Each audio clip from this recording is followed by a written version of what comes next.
So I grew up in Fort St. John, which is northern Canada. -40 was pretty common. Oh, Um, I spent 2 years in Grand Prairie, which is north and out on the plains. There was a stretch where we had kind of 3 or 4 days in a row with the wind chill. It was -100. no. See, that's not from It's humans. easy. That's not for It's easy. humans. Tom might complain more about being cold than anyone I've ever I met. just won't ever go outside.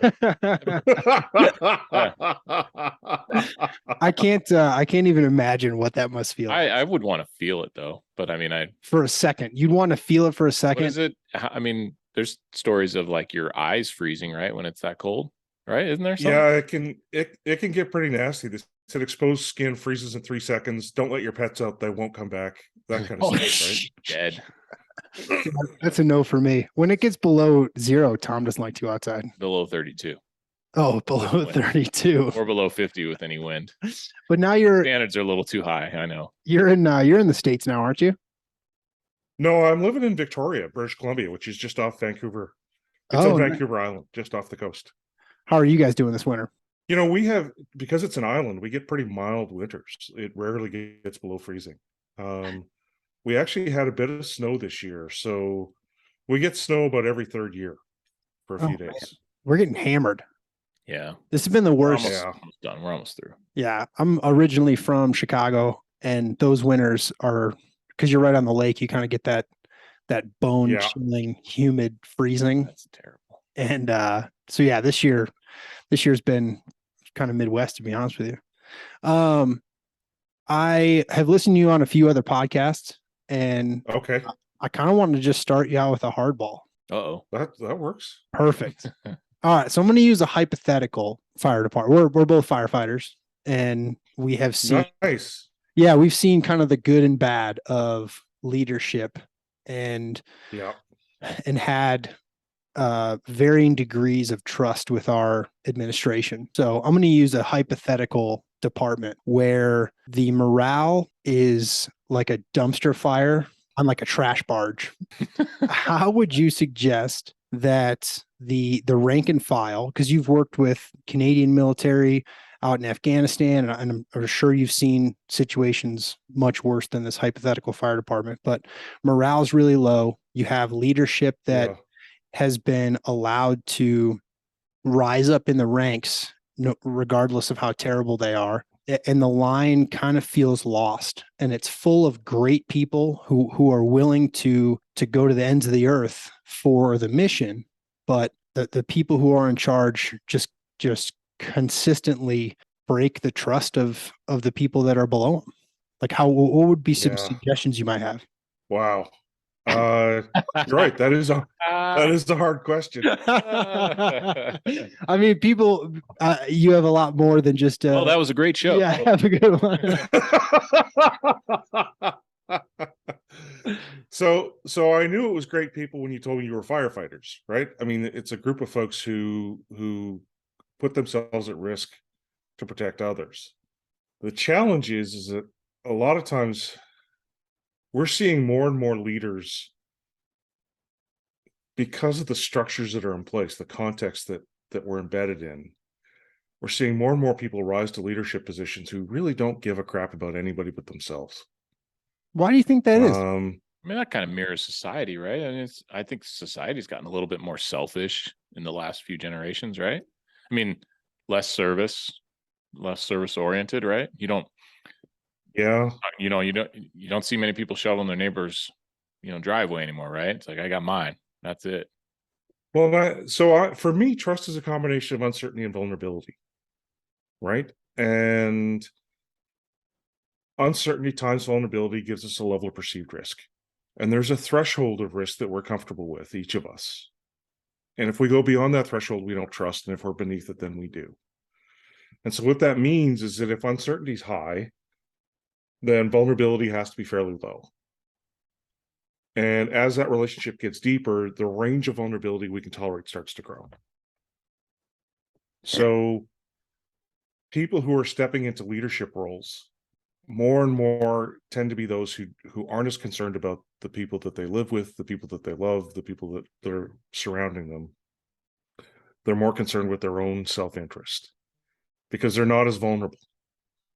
You know, a lot of people that I talk to, I say, would you want to be a politician right now? And the answer is no. I don't want to put my family through that. I don't want to put them at risk that way. I don't want that kind of scrutiny.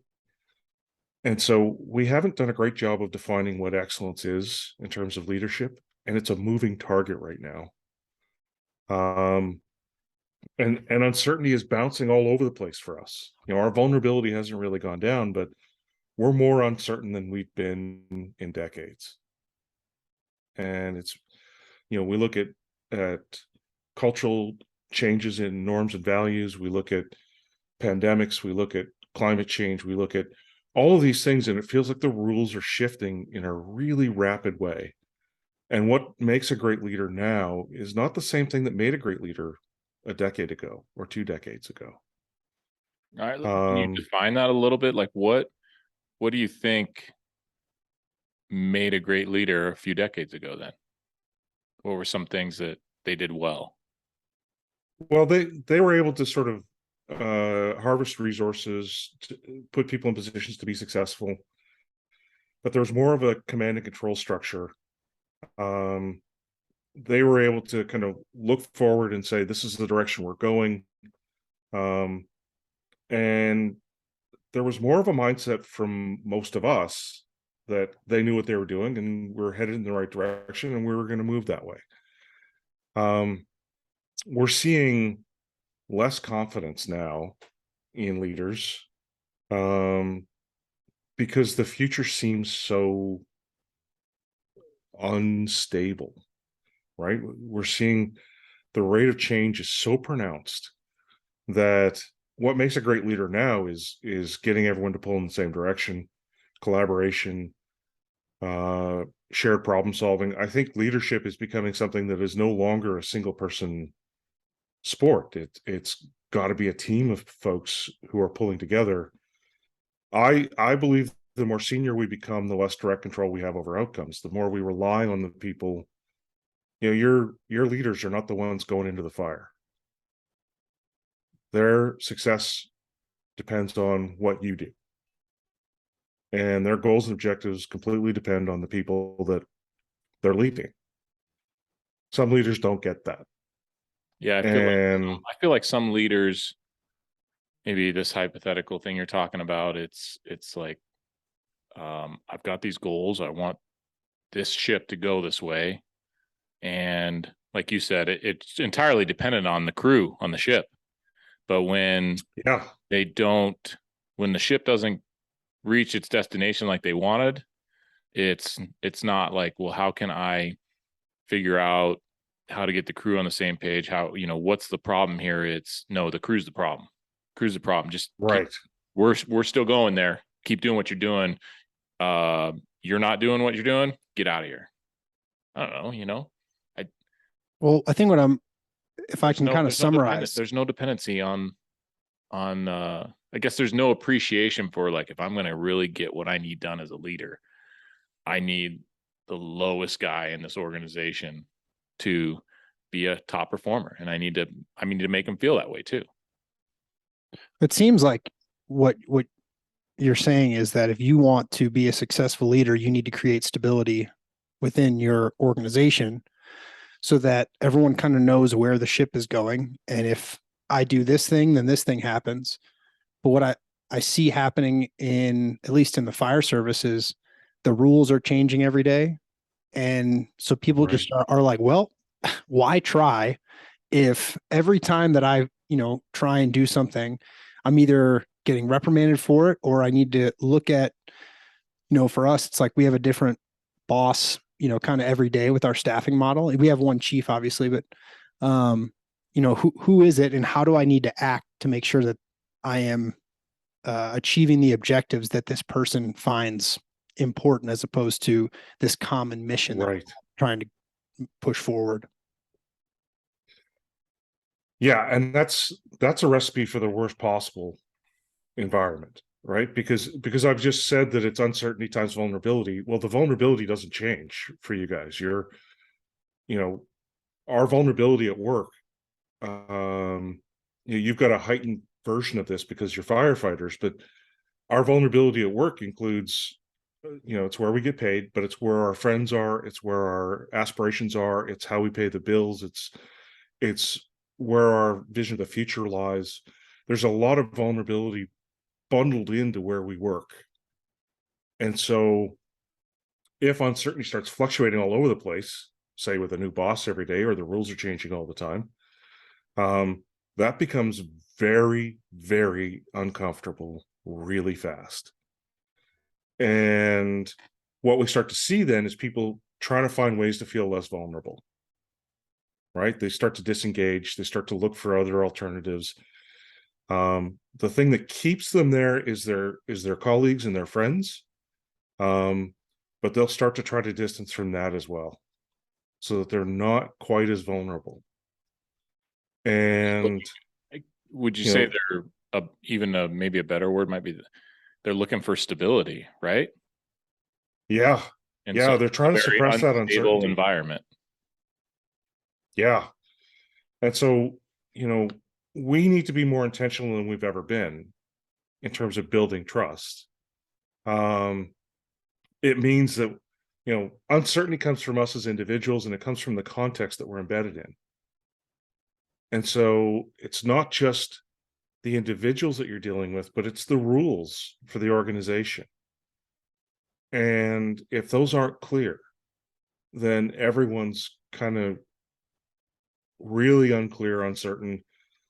The individual elements are benevolence, integrity, and ability. Those are three of the levers. I talk about sort of 10 levers we can pull to build trust with folks. And my guess is that in the situation you're talking about, all three of those are a bit suspect. The leader doesn't seem to have the best interests of the group at heart, or at least that's not the story that you're coming away with. They don't have integrity because there's so many different people. Integrity is the consistency of my actions that align with the values of the organization or the values that I express, and following through on commitments. Well, if you've got a different leader all the time, that means that integrity is just inherently a problem. And then ability is the competence to be good at what they say they're supposed to be good at. And most times when I work with organizations, I'll sit in front of the senior leadership team and I'll say, who here is an excellent leader? And all the hands go up. But when I say, okay, great, what does that mean? There's just stunned silence, right? There's like, well, it just seemed like something I should think I'm good at. Sure. So we don't, I'm on your podcast right now. If we wanted to say what a great podcast guest was, I would start with my own notions, but then I'd ask you, what makes a good podcast guest? And then we'd go further and we'd ask your listeners, we'd say, hey, what makes somebody a great listen? What makes you tune into the show? What is it that's compelling about the standard? And what could Darryl bring to be excellent? So we should talk to all the stakeholders. Well, it's the same thing with your leaders. They should be talking to each other, but they should also be talking to you, saying, what does great look like from a leader?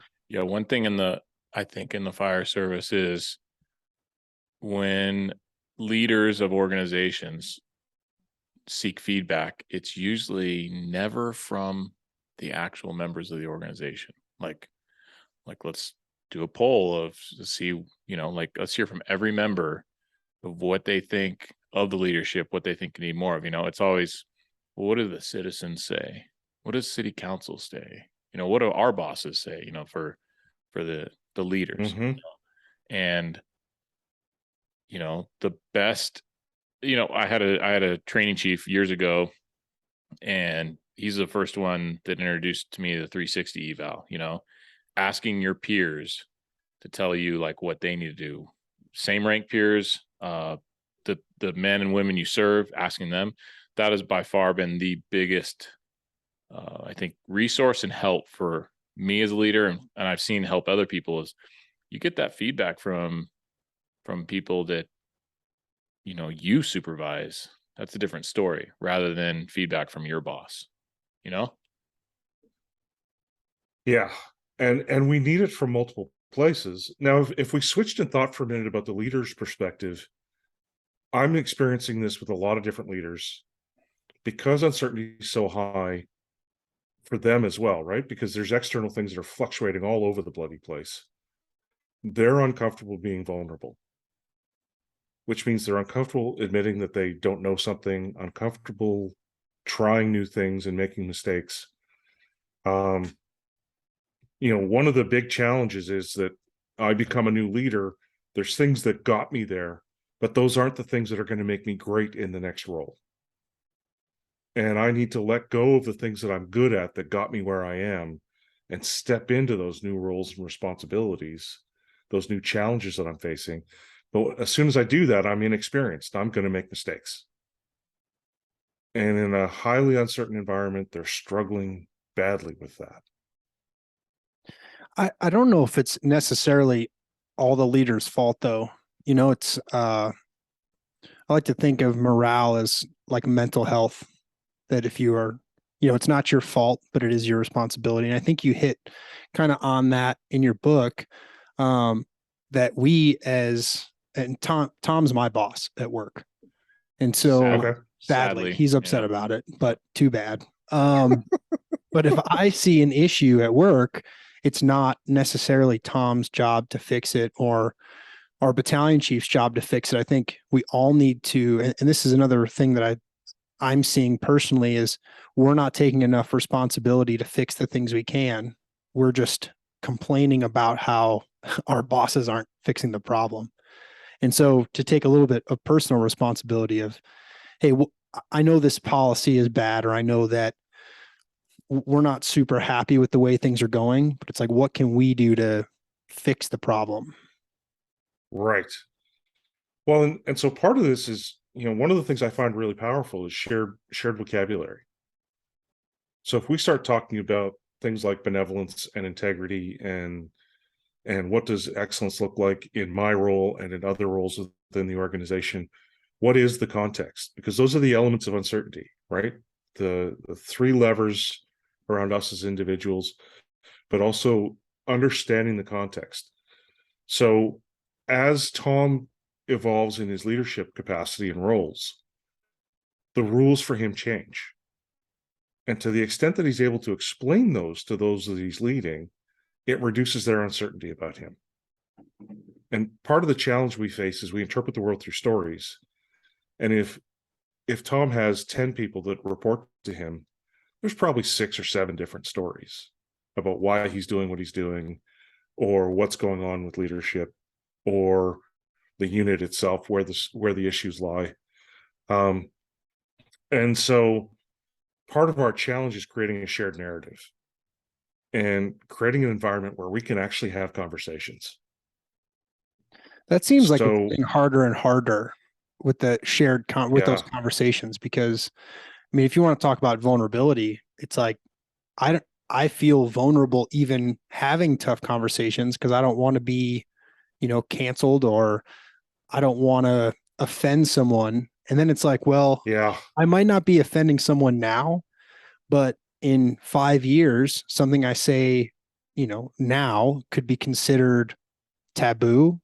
And so now I don't even want to have any of those conversations, which doesn't help us very much. I mean, do you see an end to us being held responsible for everything we've ever said? I mean, regardless of our growth now. Yeah, and that's a great point. I mean, it feels like there's no grace. Yeah. Right. I was not the same human being at 16 that I am now. I mean, I grew up in a small town, right? I was a bit of a redneck because that's where I grew up, and that's what I had modeled for me, and those are the values that I understood. And as I got out into the world and grew up and learned and evolved, I changed. And I wouldn't agree with 16-year-old me right now. And so I think we're seeing a little bit of pushback against that. What that creates is such a sense of vulnerability, because our vulnerability isn't some objective measure. It's a combination of what we think is at stake and how we value it. But there's also inflations, these linked outcomes. And so we can find ourselves feeling paralyzed And I've told my kids, don't put anything on social media, because you'll be held accountable 20 years from now or 30 years from now. And even if what you say right now is totally all right, it's totally okay, it may not be in 30 years. Or some phrase that you use that's popular right now might become, frowned upon. Yeah, like when we see this happen and we see an example, you're watching the news or you read about it around the station, say, oh, so-and-so did this, 20 years ago, and they either lost their position or whatever, this is in any profession. We look around and we go, shit, I did that. Yeah. Like I don't do it anymore, but I did that too. Like I was an idiot. So you almost think like, man, I'm like, I don't have that much stuff published online from those years, but it's like you almost fear that I'm one find away from being, grouped into that, 20 years ago. That's a tough place Right. to be, so why, going back to your thing of asking people to be politicians, of course, why would I ever want to be a politician? I mean, they dig up everything. They dig up everything. Yeah. They dig up everything on your dog. You know? But still, we see your dog, shit in the park, and you didn't pick it up, and it goes and it bit another dog, 20 years ago. But like, still, what? we have. What are we talking about? We have a politician here in the U.S. Who got all the way to Congress on nothing but lies. Santos. Right. And now they're digging up all this stuff, and it's like we want to have this trust in our leaders. And yeah, it's okay that you make mistakes when you were younger, but then you have something like this come up and it kind of makes you distrust. I mean, I don't want to say everybody because that's not true. Yeah, but I don't think in his case, I agree with you.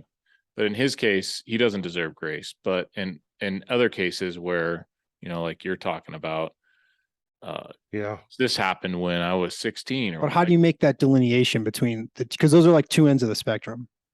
But I think they're all being grouped together. And I think you have to, like you said, I think they can easily be delineated. I mean, stuff that occurred in your life, it may have been wrong now, but at that time it was more accepted. I mean, so looking at context, are you still doing it? That's what matters. Yeah. Do you still believe it? Yeah. And this is one of the challenges we saw with the pandemic, where, people said to medical professionals, hey, you're not saying the same thing you said 6 weeks ago. And the proper response was, we didn't know what we know 6 weeks ago. Mm-hmm. And what I said 6 weeks ago was what I knew best at that moment. And what I know best has now changed. But they didn't do that. Right. And they doubled down. Yeah. Double down. They would double down. Seem like it seemed like a weakness if you have to say I was wrong, when it's like, well, no, I made the best decision on the information I had. To me, it makes you more credible when you're like, I have new information and I had to adjust, my conclusion. Yeah. It's like, okay, well, that's a person who wants to get it right. Right. That's the most important thing, is they want to get it right instead of being right. Yeah. And that's, even with my kids, when I messed up, I would go back to them and I'd say, you know what, I didn't handle it the way I would have liked to. I messed up. And, they would immediately, because we have such a positive, strong relationship, they would immediately say, oh no, Dad, it was my fault, or I triggered you, or whatever. And I'd say, that's not an excuse. Here's how I would have liked to have handled it. And I think they appreciate that. They appreciate that. They do. They absolutely do, because I'm showing them that it's okay to fail. And modeling, here's how we respond. And we're all terrified of being more vulnerable right now. And that's part of the challenge that we face. I'm wrong often, right? I have a lot of flaws. And part of what gives me the ability to connect well with people is the fact that I'm okay being vulnerable. You had an interesting kind of path that I don't think a lot of us have ever had experience with you. You're legally blind, and so, but you Yeah. had sight when you were younger. Is that correct? Yeah. Yeah. And so you were forced into vulnerability and having to rely on people a lot earlier. But I was. it Yeah. seems like you could either take your situation and my brother right now he has Stargardt's and he's slowly losing his vision. And Yep. you have a choice of, hey, I can be a victim and I can go down that path of distrusting everybody. But you went on to get your doctorate and now you're a professor and you've written books and, Yeah. you have gone out and helped the military and big corporations work on trust. I mean, how did you choose to make that path to go the other way? That's a good question. And I think sometimes a hard road's a good teacher. Sometimes it's just a hard road, but sometimes you go through those things and you experience vulnerability. I had a tough upbringing. My father lost his leg when I was about 7. He was in a car accident, lost his leg, cracked his pelvis, broke his hip, crushed a couple of vertebrae in his back, and he self-medicated with alcohol for the rest of his life. Because he was in pain, right? And so that led to some struggles. He had a grade 8 education. And I was someone who was going to live in his head for the rest of his life because I realized I was losing my sight. And then at 17, I got attacked by a fan with a club while I was playing hockey, beaten almost to death. So there's been these sort of series of events that have occurred in my life. And you're right, at every juncture, we have the choice to turtle and just sort of hunker down and never step outside again. Or we can say, okay, it didn't kill me. And now when I experience vulnerability, it doesn't scare me because I've been there. And we have a choice. We interpret the world in terms of stories. We have a choice every day about what story we tell about ourselves. I could have a profoundly negative story about myself. I'm legally blind and I've got post-concussion syndrome and, don't have a lot of hair left and all these things, right? I could. Craig's the same way. I also, no hair. I suffer from that as well. Follically challenged. Yes. So, and this body doesn't just happen, guys. There's years of neglect that go into it. But so there's a negative story about me that could be told, but there's also a really positive story. And I have the ability to choose. And, I wander the world with my guide dog, Drake, who's got the best brain chemistry on earth. Because he just has a positive assumption about everybody we meet. And I believe that it takes strength for us to be willing to be vulnerable. You have to come from a position. Go ahead. Go ahead.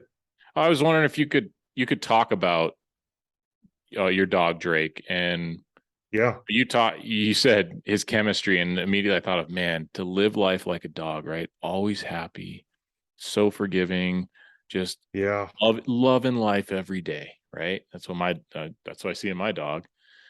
What does that do for you? Like what's your like what level of connection do you have with Drake, and what does he do for you? I mean, there's got to be a lot of things that he does for you, just then show you the way, down the street. There's a lot more to it, right? Right. There is. He and I make clear to him every day that I wasn't involved with the decision to neuter him. It's like I'm going to lead you to this alley. Yeah. I'm taking you into traffic, brother. Yeah. Yeah. No, he and I have a really close bond. And he's profoundly changed my life because before, I could see clearly a couple of feet. Actually, I can read things when they're about 6 inches away. After that, everything gets blurry. And I couldn't see people's facial expressions or their body language, or if they wanted to connect with me or not. And so I could feel profoundly alone in a crowd. And Drake actually brings people to us. And, you know, some people are really protective of their guide dogs. They don't want anyone to touch them. I'm the opposite of that. You know, if I'm just standing still, he's not working. And he's allowed to say hi to whoever he wants. And he loves it. He just loves people. And so people reach out and connect with us. And he allows me to not only move more quickly through the world, but to feel safe in a way that I didn't before. And so he's very thoughtful about where we're going and how we're trying to get there. And when we're out, he is so profoundly attuned to me. You know, if I've got him sitting somewhere, people will say he just stares at you. Like the whole time, he's just focused on you and the fact that you may need him at some moment.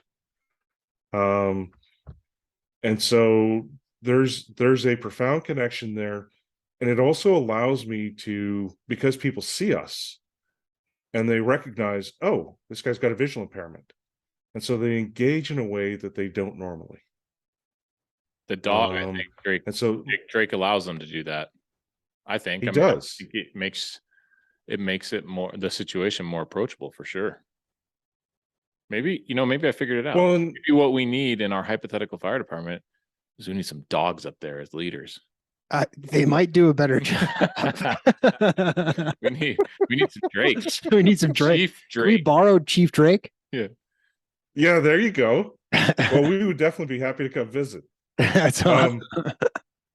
And part of the challenge here for you guys is if you're trying to work with this hypothetical situation, you know, what I do in settings that are, so when you write a doctoral thesis on building trust in hostile environments, you end up being thrown into a lot of hostile environments. And so what I do is I'll ask one set of folks, what's the story? What do you think is going on? What's your narrative? And then I'll ask the other group, what's your story? What do you think is going on? What's the narrative? And then I'll bring them together and I'll say, okay, group one, tell me group two's story. And it provokes this level of empathy. And it allows for correction of misperceptions. And it's the starting of a shared narrative. And so, you know, partly I've worked with a lot of different companies that, you know, once we start to create a shared vocabulary, we're actually able to have conversations we couldn't before.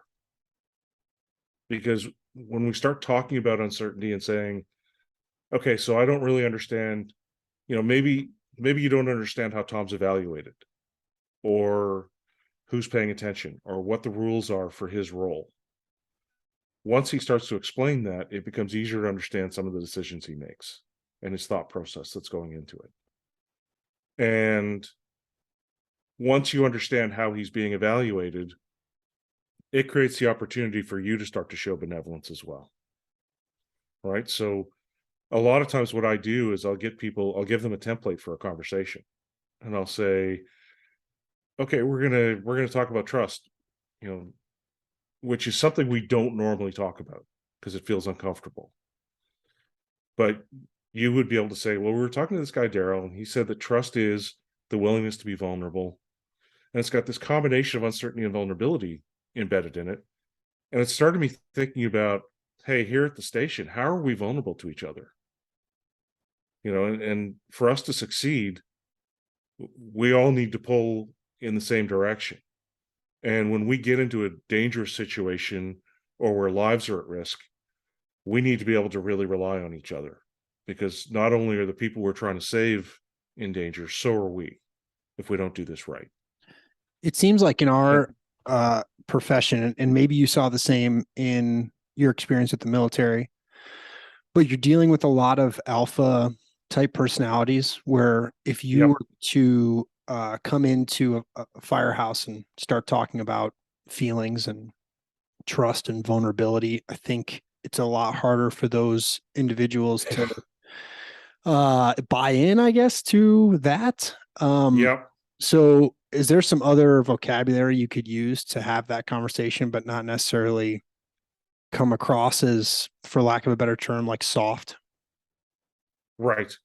So when apparently when Brene Brown was talking to the military, to the special forces, they said, we don't use the word vulnerability here.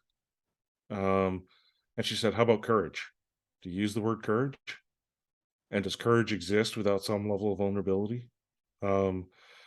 But we can talk about depending on each other, our reliance, how we work together, how the ways we need each other to be successful, and understanding what success looks like for each other.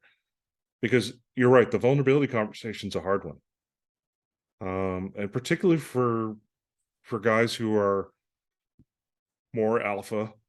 Um, they, I was dealing with this group from Eastern Europe, and they said real men never make themselves vulnerable. And I said, wow, that's quite a perspective. I said, because I make myself vulnerable all the time, and you're now suggesting I'm not a real man. Oof. And the guy, one of the students goes, yeah, I guess that's what I'm saying. I said, would you like to step outside? and he goes, no. I said, yeah. I said, a real man's able to be vulnerable. So because let's he's take, got the strength to take it. ooh, I like that. Let's take that kind of thought into like marriage, where Yep. I think if you want to have a strong marriage, and we're talking about having some grace for your partner, and I mean, um, what kind of position does that play in like having a successful marriage or personal relationships? It's a huge part of it. And I work with families often. I'm actually next month going to work with a group that focuses on helping kids with developmental challenges. I think, I've seen therapists use this approach of showing people the model and allowing them to have a conversation. And I've worked with couples before where we start talking about, pulling these different levers: benevolence, integrity, ability, talking about the context. That's the easier place to begin around uncertainty. And then when we start talking about vulnerability, it gets harder for us as a couple. But once we've sort of started these conversations, it's a natural progression. What I do with my courses and what I do with the book is I try to show people the levers so that they know what they are. Because people who aren't very good at building trust have a lever that they pull. And those who are better have multiple levers. Those who are really good have multiple levers and they know when to pull which one. And so imagine a benevolence conversation with your spouse, your partner, where you're basically saying, this guy Darryl was talking about benevolence. He said it's important. It's, this belief that you have somebody's best interest at heart. And I think I do that, but it doesn't always seem to land that way. You ever experienced that?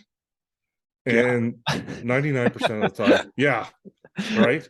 Well, I don't Just think about that everyone has. I don't speak the language that she needs to hear. And I think that's because I can only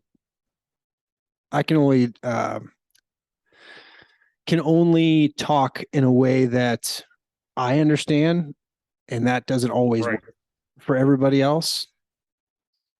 And so it's hard to understand the language that they need to hear as opposed to the one that I can speak in. Right. And this is part of the change that we see. I've worked 8-week programs, 12-week programs with senior executives who have come back routinely and said, yeah, my spouse has really noticed the difference. And partly it's about surfacing some of these things. So the continuation of the benevolence conversation is, have you ever had somebody really have your back, really do what's in your best interest? And once they start to think about that, we're priming them, right? And we're getting hints about what does benevolence look like for them. And then we narrow it further and we go, what will it look like if I was benevolent? What does success look like for you? How do I help you get there? What matters most to you? And, one of the examples I have is one of my students, because I'll sit down and try to problem solve real time with folks. One of my students, I said, I want you to focus on a relationship that matters to you. And he said, okay, my girlfriend. I said, great. So what matters most to your girlfriend? He said, I think her family. I said, all right. So tonight you're going to go home and you're going to say to your girlfriend, I was in this class today. He was talking about benevolence, saying it was really important. And he asked me to think about a relationship that really mattered to me. And I thought about you. Step one, we're showing the other person that we think about them and we care about them and that they're important to us. And I said, next, you're going to say to her, he asked me what mattered most to you. And I said, your family. Is that right? Now you're giving the other person the opportunity to respond and correct you if you're wrong, or come alongside and say, yeah, that really matters to me. I said, when she says, yeah, that really matters to me, you're going to say the following. You're going to say, since your family matters so much to you, I can only assume that it really matters that I get along with them. And so because it matters to you, I'm going to start spending more time with your family, having more conversations with them, trying to strengthen my relationship with them because it matters to you.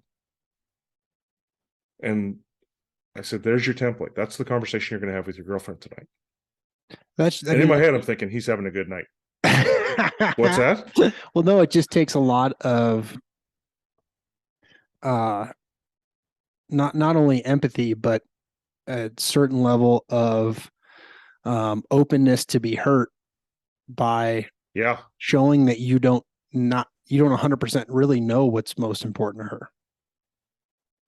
You're opening yourself up to possibly I don't want to say an argument, because I don't think this conversation that you're coming up with is going to go that way, but it very well could go negative, because they're like, well, why don't you know what's most important to me? I mean, you're saying this, and I'm like, man, I don't even know if I really know. I mean, I would assume that my wife, what's most important to her is our kids, but I guess I'm going to have this conversation later this evening. Yeah. Because the guy came back the next day for the workshop and he said, my girlfriend says I'm allowed to talk to you anytime I want. How would you deal with a really good night? I feel like infidelity is the one thing that would break trust more than anything in a relationship. Is there any way to come back from that? Well, I agree with you. Infidelity is the big one. Screwing up with your kids would be another one. Leaving little Jimmy at the park and wandering off, that would be big too. There is, but the other party has to be willing to work with you. Yeah. And in part, when we fail, we need to be able to come back to the other person and say, here's what I think happened, and here's how I think it impacted you. Because people are big on saying, let's have an apology. Well, that's not enough, because we actually need to be able to say, here's how you were hurt by that, and try to understand their story. So try to engage that empathy. And then we also need to be able to say, and here's why, from my perspective, here's why it happened. Here's the things that led to it. And these are the changes that we could make to try to reduce the probability of it happening again. Our tendency is to want to make a promise in that moment, right? To say this will never happen again. And that's a problem because of integrity, right? You've made can't always make before. So, I think, I think those are kind of empty words in that situation. It's like, well, you promised me. How's this different? So yeah, I mean, show me, right? And that takes probably years again, I would think. So part of it is being able to say, so, why are people unfaithful? Insecurity is one of the reasons. Opportunity, feeling neglected, low self-esteem. There's a number of reasons why we might step out. And being able to be honest in that moment, saying, I just don't feel like I'm enough, or, things have seemed so distant lately. Like being able to take ownership of that and not place it on the other person. and say, this is what happened. This is what's going on for me right now. These are the struggles I'm having. And this is what would need to start I would need to start changing in myself to reduce the probability of that happening again. So once we've started to show that we understand how the other person was hurt, we can make a more credible commitment to how we might move forward together. And in less extreme cases, like a leader's situation, so maybe Tom does something that you're disappointed by. If Tom is able to say, look, I know you're disappointed, and I know that this is what that means for you, but this is why it happened, and this is how I was constrained, and these are the steps we can take to reduce the probability of that happening in the future. That feels different. Yeah. I mean, we've talked about trust with other people. What are your thoughts on, it can be difficult to trust yourself sometimes and trust your gut. And how can you like build that muscle with yourself? Yeah, a lot of this is around self-awareness and the story that we tell, right? So for me, going in front of a crowd or being on a podcast or those kinds of things has become easier and easier over time because of repetition. And part of the challenge when we step into a new environment is it's a little different. And there may be places where there's gaps in our knowledge or there's uncertainty that we're facing. But being able to go back and say, what are situations that are similar that I've been successful in the past? How can I visualize and prepare myself for the future? It's really, again, about reducing the uncertainty. You articulated some concern about admitting to your wife that you don't completely know everything that's going on in her head and everything that she cares about. Not even I got to close. tell you, she's going to give you Welcome right? to the club. Yeah. Yeah, exactly, right? I got to tell you from experience, starting those conversations, you get incredible grace from the other party. Because part of the thing that I do is I get people to pick a practice buddy to work on these trust conversations with. And I've had some type A's, a number of type A's who say, wow, I thought this was going to be bullshit and airy-fairy and all, let's hold hands and sing Kumbaya. That ain't it. This is about having real conversations with people. And I said, when I first started, it felt like I was stretching a new muscle. Like I was, awkward and uncomfortable. And it seemed obvious when I started. And then I got in there and I was like, oh my God, this feels awkward. And they said, but the reception was so positive. Because when you tell people, hey, your relationship matters enough to me for me to actually try, for me to work on it, want to make it better, make it stronger. If somebody says, I don't want that, well, then it's a pretty clear signal that you're not going to be investing more time there. Right? But I don't think that's how your wife's going to respond. No, I don't think so either. I'm going to give it a shot. I think that, excuse me. I think that having those conversations with yourself first might be a great place to start. Where, because inevitably that question is going to come back on you. Where, hey, what is the most important thing to you? And if you don't have a very good answer, you can't really expect them to either. Or have that conversation together. Oh, that's interesting. Before we dive into maybe what you need, let's help each other figure out what we need ourselves, first. Yeah. As a couple. Maybe, I don't know. Yeah. No, that's a great insight, Tom. And one of the challenges is I would approach people and I'd say, benevolence is having someone else's best interest at heart. Tom, what's the other guy's best interest? And people would look at me like deer in the headlights. And both of them would be like, I don't know. Kind of reminds me of, And so, like when the wives wives always ask, like, so what's going on with the guys at work? I don't know. Like, what's going on with his kids? What's going on with his wife? I don't know. Well, Are you guys even friends? well, it Yeah, seems we like talk every day. it doesn't, it's not a very masculine endeavor to, sit down and like really figure out how people are feeling. Get close to them.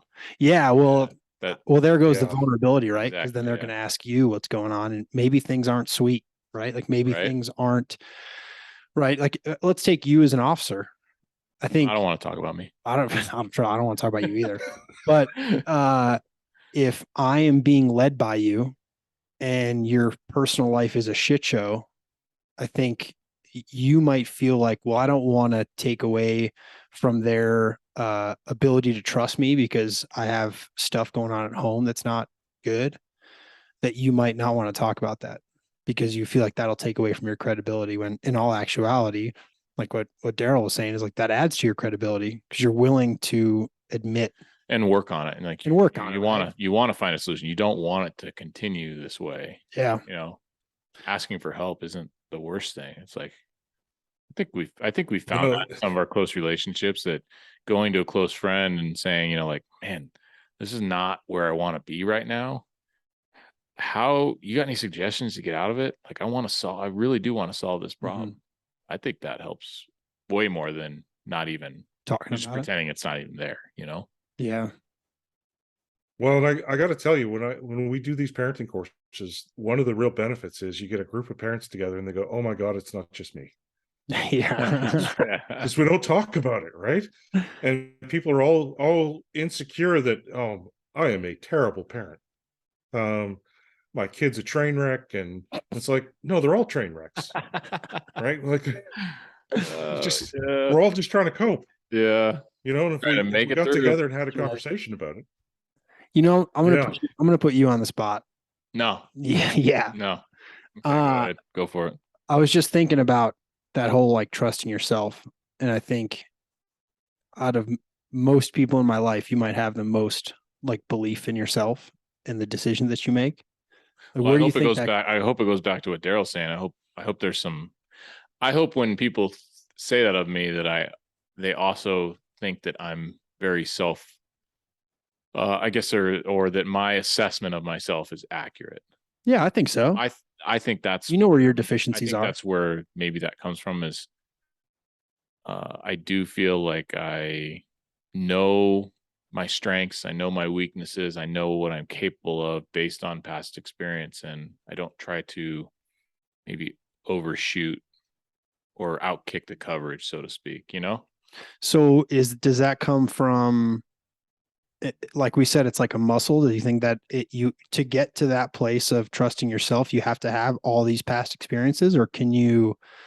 No, I feel like my first initial thought when you're asking that is, I've seen others do that, overestimate their abilities, and it turned me off so bad. I just want to make sure I never did that.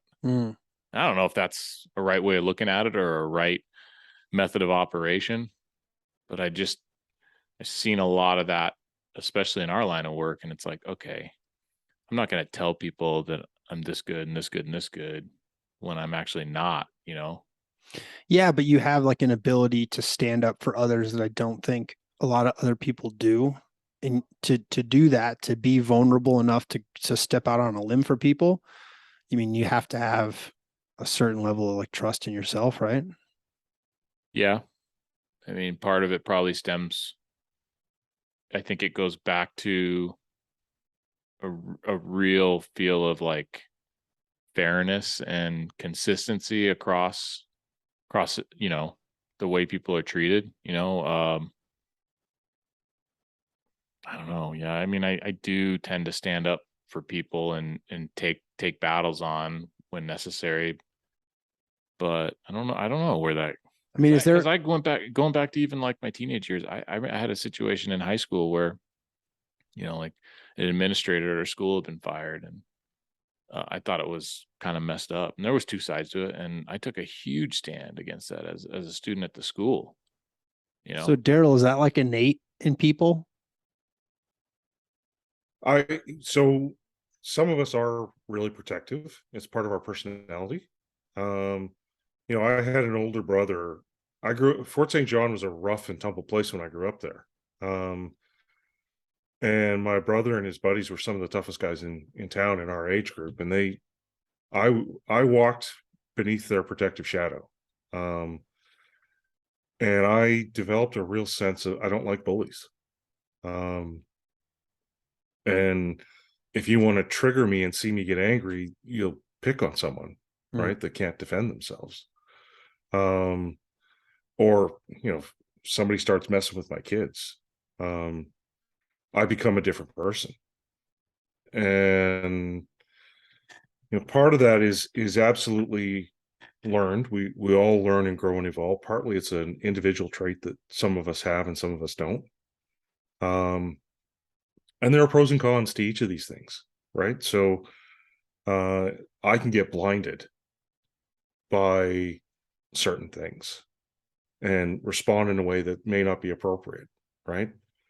When my 9-year-old son is umpiring a bunch of 6-year-olds and some coach is losing it on him, right in his grill, yelling and screaming, and he says the next sound I hear is the gate crashing open. And you're coming out to the mound. I'm coming. Yeah. Right. Like I'm 6'3", 240, and I'm pissed off. And the coach looks up, and I said, "Do we have a problem here?" And he's like, "Nope." Turns around and walks away.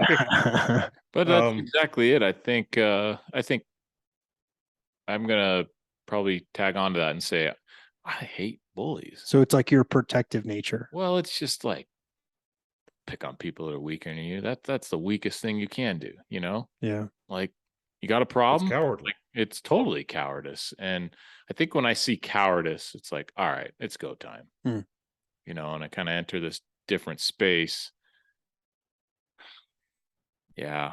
I mean, that's interesting you use that umpire scenario, because it's like, what makes a grown man get in the grill of a 9-year-old of a teenager, or whatever, like a young kid over a game? Like, are we that inexperienced in life that's our answer? What is wrong? And it's sometimes you look at like, well, I could react to that guy and go punch him in the face, but maybe a conversation. It's like, dude, I think there is a shock factor of like you said, going through the fence and be like, do we have a problem here?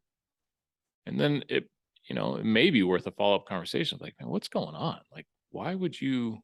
Yeah. Why do you think that's acceptable? And maybe something else comes out. It's like, I don't know, man. They just got other stuff going on, or I have this huge competitive nature. And then it's like, maybe we just need to have a conversation of how you need to harness that better and, know your role of where you're at in your life right now, because you aren't the one competing. I feel like that is horribly un-Canadian of that person.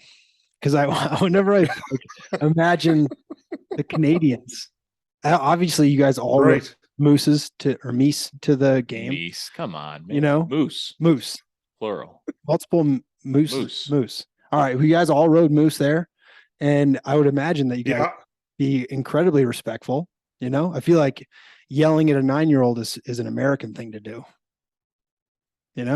Well, it was definitely offside. It's definitely offside. It's happening here for sure. It is. Oh yeah. Yeah. I think another thing is interesting about your story is like when you confront that bully, 9 times out of 10 they're just going to walk away because they're not used to that. No. And maybe that's part of. And go ahead. And the people you stand up for feel like you've got their back. Yeah. I mean, it might change their life. Actually, somebody acknowledges that I'm here potentially. Right. It's like, oh yeah. I am important. I mean, that can be important, but it's a powerful gift to give somebody. I do feel it. There is some gratification for standing up for what's right and what for other people. Yeah, but that's not why you do it. I think it's a byproduct, but like, you're not going out there for the gratification of righting wrongs. It's like innate in you and Darryl. Like, I refuse to stand by while something else. While like this injustice happens. Right. And I don't know if sometimes injustice, that can be a little bit of like a heavy word Yeah. for some of the stuff that we deal with, but it's like, no, I'm not gonna just let this keep going, right. But then you Now, one of the challenges we face, though, is as men in general, we struggle to ask for help. Why do you think that is? Right? The vulnerability thing? It's the vulnerability thing. And, I was working with a group of senior executives and we were talking about benevolence. And I said, tell me stories of when you've had someone's back or helped someone. And the whole group is telling these stories about how they made an impact on someone's life. And the feeling in the room is just buzzing, right? Mm-hmm. Everyone's got smiles on their faces. They're all really feeling good. And I said, this is fantastic. Now, if you could just explain why you're so effing selfish. And that kills the mood, Darryl. And I said, you've just told me how powerful it is to help someone, but you never give anyone the opportunity to do that for you. You never ask for help. Yeah, I had a buddy who was very much that way. And he said, because I was like, I don't want your help, blah, blah, blah. And he goes, never deny a person the opportunity, never deny someone the opportunity to bless you. And so I think the other half of that is you need to be able to allow people to help you, as opposed to anytime that they want to, you shut them down because you're too proud. I've done that multiple occasions, but when he told me that, I'm like, oh, this is my way that I can almost help that person help me, kind of thing. Mm-hmm. But yeah, I think that's the gift that Drake and I bring in the world a lot of times, where people are able to feel really good about themselves because they've helped us. Yeah, it's an awesome gift you can give someone. So, I was sitting at the airport in Denver, traveling through. I was going from one place to another. So bad. I'm so sorry. It used to be cool, and now it's not so much. Third busiest, and you feel it every time you go through the security line. Yeah. So I'm sitting there, and this huge black guy comes up, and he says, "I just want to say hi to your dog." And I said, "Sure." And he sits down next to me, and he and Drake have this wonderful moment together.